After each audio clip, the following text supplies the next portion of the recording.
maintenant une gloire de la côte. Ça ne sera pas long, écoutez, ça va être très bref. C'est le lancement du Curiosité sur la côte de Beaupré. Tant entendu. Ça fait à peu près 3 ans qu'on travaille sur ce projet-là. Et enfin, le résultat est arrivé et on fait notre lancement aujourd'hui.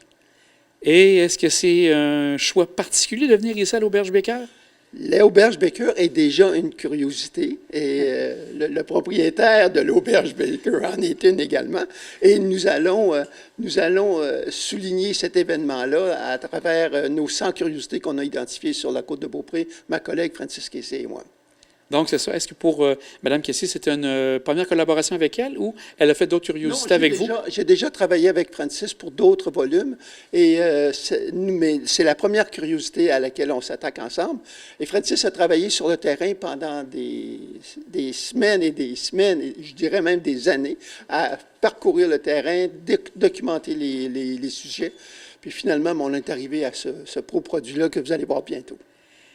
Cette série-là, c'est venu comment dans votre tête de voir des photos, de dire, ça mérite d'être diffusé et d'en savoir un peu plus? Écoutez, moi, je suis historien, alors en histoire, on avait tout le temps un livre qui était toujours de ce Pierre-Georges Roy qui faisait ça, et qui écrivait ça. C'est tout le temps des anecdotes historiques qui concernaient le Québec. Et ça m'a donné l'idée de créer cette collection-là. Collection qui s'adresse à tout le Québec et on en est rendu déjà au 15e. Et évidemment, on privilégie évidemment les territoires qu'on aime le plus, la côte de Beaupré et l'île d'Orléans, qui sont, à mon avis, parmi les meilleurs de nos curiosités, sans vouloir froisser les autres, évidemment. Mais on va s'étendre à tout le Québec. Il y en a d'autres maintenant qui sont en cours de réalisation. Un sur le Bas-Saint-Laurent, un autre encore sur la Gaspésie, un autre sur la Basse-Côte-Nord. Alors, ça va bien. Et on est tout près de Charlevoix. Est-ce que vous avez en tête Charlevoix également? Oui, il y en a un prévu pour d'ici probablement 3 ou 4 ans, Charlevoix. Voyez-vous, il faut préparer longtemps d'avance nos projets, il faut choisir les sujets, identifier, aller sur place, photographier, choisir l'iconographie ancienne, rédiger les textes. C'est assez long, mais ça donne une idée du Québec qui est, à mon avis, assez exceptionnelle. À travailler une œuvre avec une co-auteure, comment ça se travaille? Vous avez moitié-moitié? Comment ça se travaille de ce côté-là? En fait, on choisit les sujets ensemble. C'est très important parce qu'il faut qu'on soit très, très, très à l'aise avec nos sujets. À la fois la personne qui réalise les textes et à la fois moi qui prends les photos et qui cherche l'iconographie ancienne. Parce que des fois, voyez-vous, si on veut illustrer une légende, c'est pratiquement impossible. Alors, on choisit des sujets qui sont plus ancrés dans la réalité du terrain. Et c'est ainsi que, une fois que les sujets sont choisis, à ce moment-là, l'autrice, dans le cas de Francis, rédige les textes. Et moi, je travaille sur l'iconographie ancienne et l'iconographie actuelle. On va parler maintenant du territoire de la côte de Beaupré. Vous avez fait de bien belles découvertes. Un grand territoire comme ça, parce que c'est quand même assez vaste. On part, c'est à peu près une trentaine de kilomètres en tout et partout. Plusieurs arrêts sur la 138. On y va aussi un petit peu plus loin à la 360 avec Saint-Féréol. Comment vous avez développé le tout pour être capable d'aller chercher ces meilleures curiosités? On en avait beaucoup. Écoutez, sur les 100 choisis, on en avait peut-être 200. C'est quand même... Et sur les 200, à ce moment-là, il y a une espèce de... On choisit une espèce de sélection qui se fait au fur et à mesure qu'on travaille. Et cette sélection-là nous permet à un moment donné moi, ce que j'appelle la substantifique moelle, là, vraiment les meilleures curiosités. Et je pense qu'on a réussi. Je pense sincèrement qu'on a réussi à trouver les 100 plus belles curiosités de la côte. Donc, on touche davantage peut-être des endroits un peu plus historiques. Est-ce que c'est un des éléments que vous regardez de ce côté-là? On cherche à la fois, comme je vous ai dit, les sujets qui sont ancrés dans l'histoire du site. Et donc, évidemment, on va chercher les sujets les plus historiques, mais les sujets qui sont encore présents, les sujets dont on peut encore voir des traces. Et ça, c'est très, très, très important parce que ça nous permet d'aller sur les lieux, d'identifier les traces, puis aussi de documenter le sujet. Et vous avez des paysages assez incroyables sur la côte de Beaupré. On regarde la chute Montmorency en entrée, d'autres chutes un peu partout. Quand même le fleuve, pas aussi grandiose que du côté de l'île d'Orléans, mais on a quand même la présence du fleuve. Tout le territoire de la côte est exceptionnel. Hein. Écoutez, là, on commence par un monument remarquable, la chute Montmorency, puis on termine avec les capes de Charlevoix. Là. Ça ne peut pas être...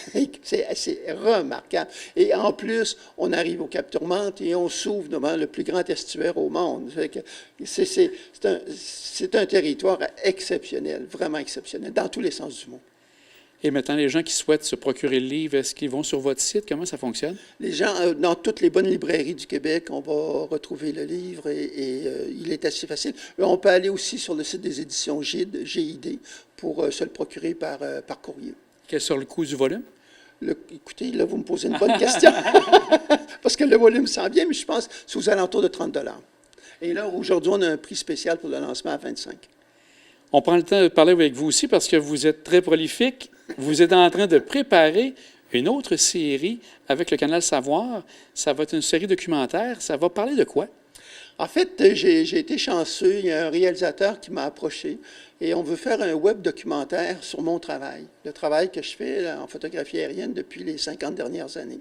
Alors, on va travailler sur à la fois l'érosion du territoire, à la fois l'urbanisation, à la fois la protection du territoire et à la fois la mise en valeur.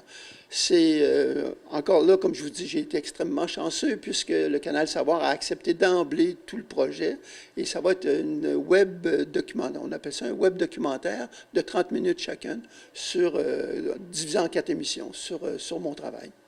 Et c'était réalisé par qui? Ça va être réalisé par un cousin, Stéphane Lahoud, qui a déjà travaillé pour l'ONF.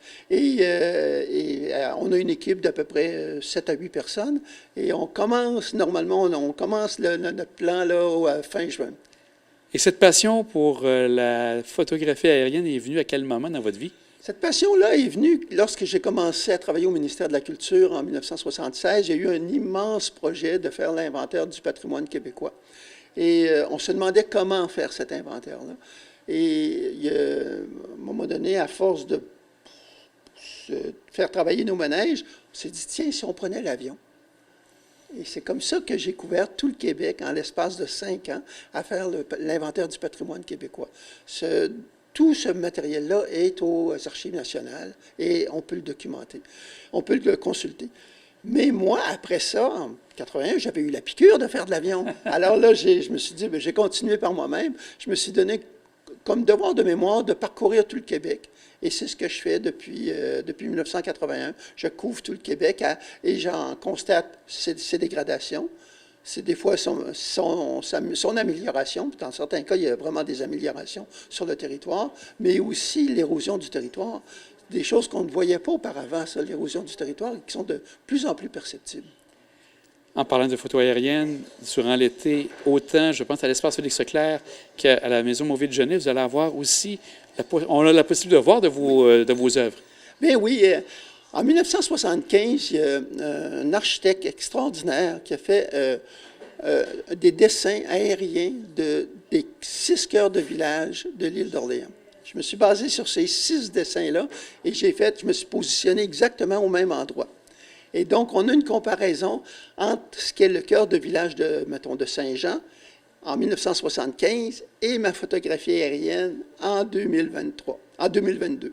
Alors vraiment, c'est intéressant parce qu'on constate quelle évolution a connu chacun des villages de l'île. C'est vraiment très, très, très bon. Et ça, c'est à l'espace Félix-Leclerc pour tout l'été. Et au manoir, on a un projet de faire une exposition sur le système seigneurial. Évidemment, le manoir est une des belles représentations et la plus belle représentation de manoir seigneurial, tant qu'à moi au Québec. Et on a décidé de couvrir les traces du système seigneurial. Où est-ce qu'elles sont le plus perceptibles? À l'île d'Orléans, évidemment, on en a beaucoup. Et en même temps, j'ai photographié plusieurs des manoirs du Québec. Alors, on a une illustration de tous ces manoirs-là qui sont exposés au manoir à compter du 28 juin. Je veux juste revenir avec ce qui se passe à l'espace Félix-Leclerc. Vous disiez qu'il y a quand même une évolution par rapport au village, mais il y a quand même eu une conservation des villages que vous avez pu constater avec vos photos. Ce qui est remarquable dans le cas des comparaisons entre les dessins de Ross Anderson, l'architecte, et moi, c'est qu'il n'y a pas eu beaucoup de modifications. Les villages, les cœurs de villages ont été très, très bien conservés.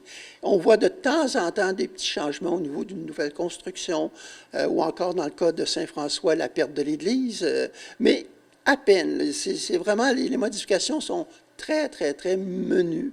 Et vraiment, je pense qu'il faut dire que l'île a travaillé, son projet de conservation est exemplaire.